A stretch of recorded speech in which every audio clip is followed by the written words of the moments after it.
بسم اللہ الرحمن الرحیم۔ سیرت النبی۔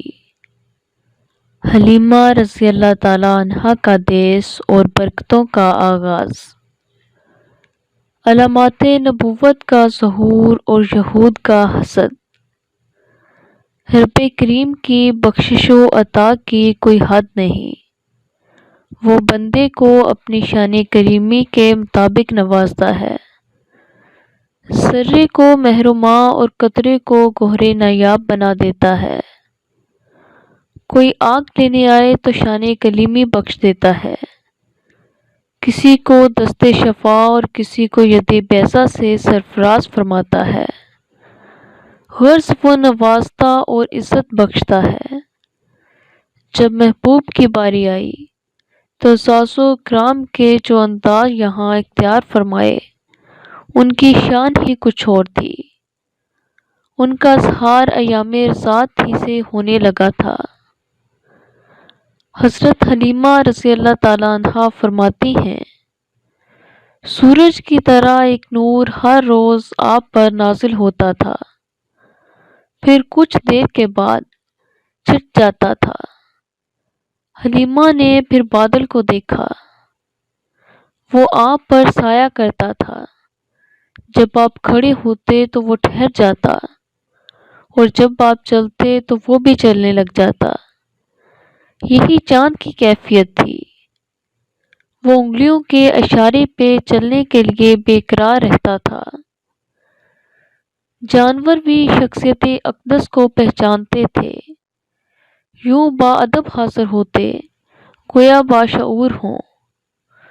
تورات و انجیل میں لکھی ہوئی نشانیاں اور تمام صفات پوری طرح نمایاں تھیں اور ان سے باخبر شخص فوراً پہچان لیتا تھا کہ آپ ہی انسانیت کے ہادی، نبی آخر الزماں اور آخری سماوی کتاب کے امین ہیں۔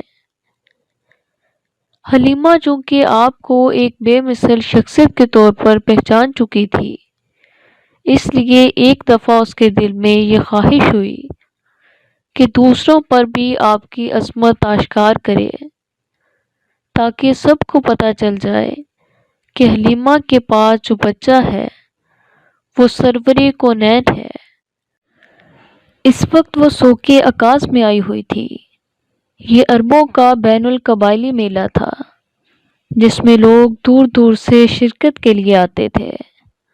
دستور کے مطابق ہر طبقہ اور صلاحیت کے لوگ یہاں آ کر اپنے فن کا مظاہرہ کرتے تھے۔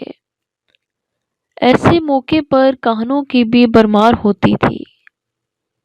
ایک کہان اپنے فن میں بہت ہی طاق تھا، لوگ اپنے بچے اس کے پاس لے جاتے اور وہ ان کے بارے میں پیشن گوئیاں کرتا۔ حلیمہ بھی حضور صلی اللہ علیہ وسلم کو وہاں لے گئی۔ یوں ہی اس کی نظر آپ کے رخ زیبا پر پڑی، اس پر سکتہ طاری ہو گیا، کانپنے لگا۔ آنکھوں میں تیرتے ہوئے سرخ ڈورے دیکھے تو اس کا تجسس اور بڑھ گیا۔ کپڑا اٹھا کر مہر نبوت کو کندھوں کے درمیان دیکھا تو اس کی چینخ نکل گئی، پھر زور سے چلا کر کہنے لگا، اے بنو ہذیل، اے قریش، اس بچے کو قتل کر دو، یہ تمہارے دین اور دستور کا دشمن ہے، تمہارے خداؤں کی خدائی پر ضرب کاری لگائے گا، ان کی طاقت کو چیلنج کرے گا اور بتوں کو توڑ دے گا۔ اپنی روایات کی حفاظت کرو اور اسے ابھی مار ڈالو۔ حلیمہ اس غیر متوقع صورتحال سے سراسیمہ ہو گئی۔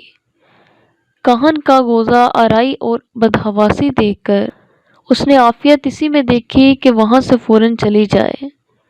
وہ کہن اپنی دھن میں بولے جا رہا تھا، جب لوگ اکٹھے ہو گئے تو انہیں ابھارا کہ اس بچے کو قتل کر دو۔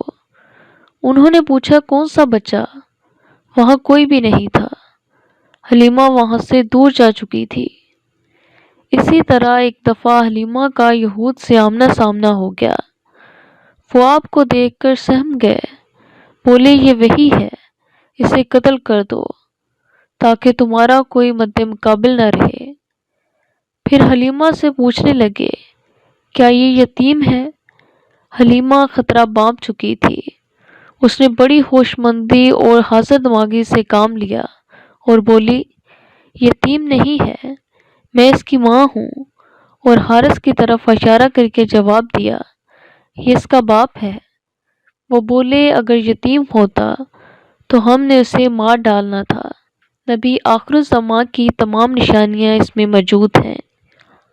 ان واقعات کے بعد حلیمہ محتاط ہو گئی اور وہ ہر وقت آپ کے ساتھ رہنے لگی۔ شکریہ۔